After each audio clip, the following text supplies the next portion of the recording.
Cafecito económico, misión imposible, alquilar con Jairo Straccia.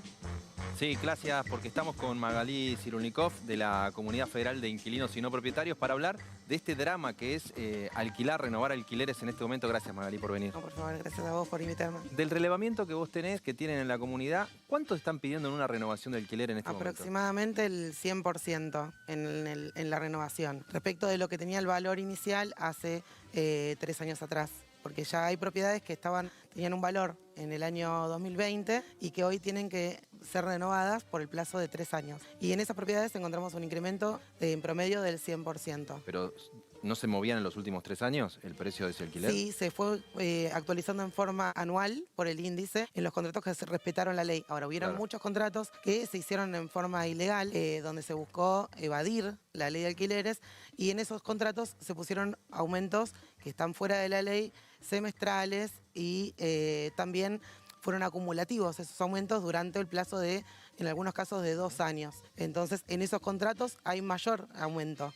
De por sí, las personas les resulta un salto enorme de estar pagando alrededor de 100.000 pesos, pasan a pagar, en algunos casos, 170.000 pesos, cuando los ingresos no se actualizaron de esa manera. O sea, los salarios tienen una actualización que está muy por abajo de la inflación, y los inquilinos terminan pagando la inflación 2 veces. La pagan en el supermercado cuando van a comprar y también la pagan en el alquiler.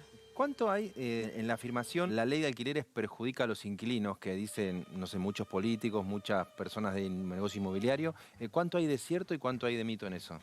No es que la ley trajo puntualmente problemáticas al sector inquilino, sino que hay una parte de la ley que no se implementó, que no se cumplió, que es el Programa Nacional de Alquiler Social. En un contexto que venimos de la pospandemia, donde había un marco regulatorio específico en la pandemia por los decretos 320, 766 y 66, se venía protegiendo al sector inquilino mediante algunas políticas públicas. Salió, durante ese marco de protección jurídica, salió la ley de alquileres, y al finalizar ese plazo de protección, los precios aumentaron más del 100%, porque querían recuperar lo que no habían podido aumentar durante la pandemia.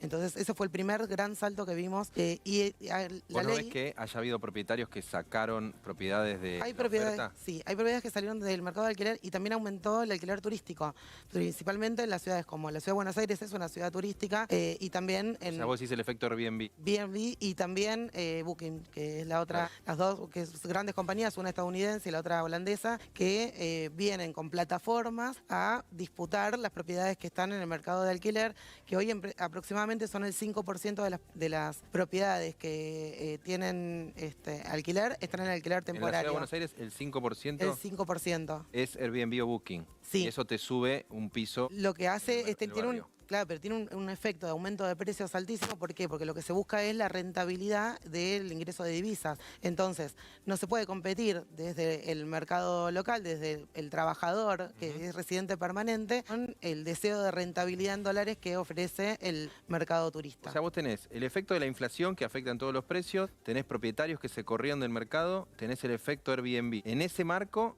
el inquilino, cuando no puede, ¿consigue pagar ese 100% más o se termina mudando a algo más chico, más lejos? Venimos viendo cada vez más que se mudan a algo más chico o algo más lejos, porque no alcanzan los ingresos para satisfacer esa necesidad de rentabilidad que tiene el mercado inmobiliario. Entonces, los inquilinos se van mudando cada vez más lejos, o mudándose a lugares más chicos, o compartiendo departamento para tener un lugar donde vivir. Y en ese punto, veía reportes de, no sé, Mercado Libre y otras plataformas que hablan de un crecimiento en la cantidad de avisos que ya están publicados en dólares. ¿Qué hace un inquilino cuando se encuentra con alguien que le fija el contrato en dólares? La mayoría no pueden acceder a ese mercado, porque en realidad tampoco podemos asegurar que una persona acceda a más de $200 mensuales, sobre todo una persona trabajadora. Esa es la disponibilidad que hay, y las exigencias del mercado son por encima de esa cantidad de dólares. Entonces, a menos que tenga un gran ahorro en dólares, es muy difícil que acceda a esa propiedad en alquiler, y generalmente se corren a otras propiedades que sí ofrezcan en pesos y que muchas veces quedan fuera de la ciudad de Buenos Aires o son más pequeños o tienen menos condiciones de habitabilidad. De hecho, vimos un aumento muy grande en las últimas semanas de propiedades que se ponen en alquiler que no tienen condiciones habitables, que no cuentan con agua, no cuentan con gas, no tienen... ¿Se está volcando al mercado de propiedades en esas condiciones? En condiciones deplorables. No las refaccionan antes de ponerlas en alquiler, no están en condiciones habitables. Muchas veces incluso lo que proponen los propietarios es que lo repare el inquilino cuando vaya a vivir ahí, y eso implica un desgaste, obviamente, primero para el inquilino de tener que estar con reparaciones dentro de su hogar. Pero también las ofertas que hubieron desde el sector público para disminuir estos problemas fue que los inquilinos se endeuden para reparar las viviendas que están ofreciendo a los propietarios en condiciones inhabitables. Tanto desde el Banco Nación como desde el gobierno de la Ciudad de Buenos Aires, la solución es que los inquilinos se endeuden más. No hay una propuesta real de una política pública que disminuya. Magalí, antes de despedirte, ¿a dónde puede acudir un inquilino para asesorarse en este contexto ante posibles irregularidades, conseguir mejores condiciones? ¿Dónde se pueden asesorar? Nosotras brindamos un servicio de acompañamiento a las relaciones de alquiler donde damos un asesoramiento jurídico gratuito y también asesoramos a los inquilinos y también a los propietarios porque muchas veces quieren hacer un contrato y la tendencia que hacen las inmobiliarias es que fijen condiciones que están fuera de la ley y eso los hace más difíciles de ejecutar esos contratos. Entonces, brindamos ese servicio de asistencia. Hasta ahora tuvimos bastantes casos también durante la pandemia. ¿Ahí se puede pasar un mail o alguna web? Sí, estamos en Twitter como @inquilines, en Instagram Comunidad Federal Inqui y en Facebook Comunidad Federal Inquilina y No Propietaria. Bien. Ahí pueden encontrarnos. Lo vamos a subir. Sí. Quedó una pensada mientras la presentaba.